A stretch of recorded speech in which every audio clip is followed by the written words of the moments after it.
Bonjour. En ce 31 mars, comment il fait toujours un peu froid ici, même qu'on est à Marseille, mais enfin qu'on est quand même à 40 kilomètres au nord de Marseille.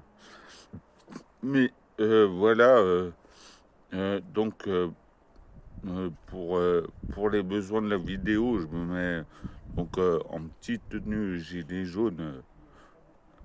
Comment pour parce que voilà, Macron est tellement une bonne tête à claque que faut toujours travailler à le détruire. Bon, aujourd'hui, malheureusement, je peux pas parler de Macron, je peux parler probablement de son allié, Donald Trump, mais qu'il le prend un peu pour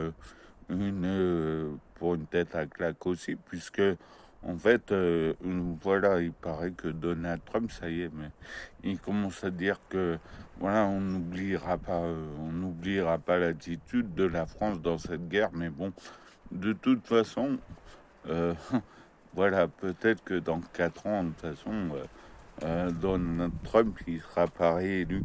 Et moi, donc, je suis étonné de voir parce que maintenant, on est sûr dans la guerre d'Iran que mène Donald Trump, que en fait, c'est Netanyahou enfin, c'est les Israéliens qui l'ont un peu poussé, qui l'ont un peu convaincu à frapper l'Iran.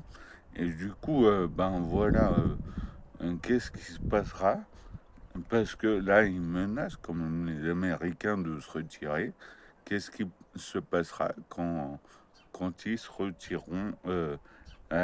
S'il n'y a pas de lien entre Israël et les États-Unis, comme officiellement c'est dit, contre l'avis des complotistes, normalement, voilà, l'économie d'Israël ne pourra pas continuer à bombarder indéfiniment un pays grand comme l'Iran. Donc, qu'est-ce qu'il y aura? Peut-être une vengeance, je ne sais pas.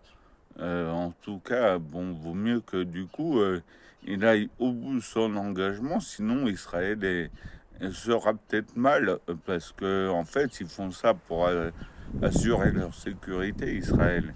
Et du coup, si le boulot est pas fini, s'ils n'ont pas fait tomber les mollahs là, et ben, Israël sera toujours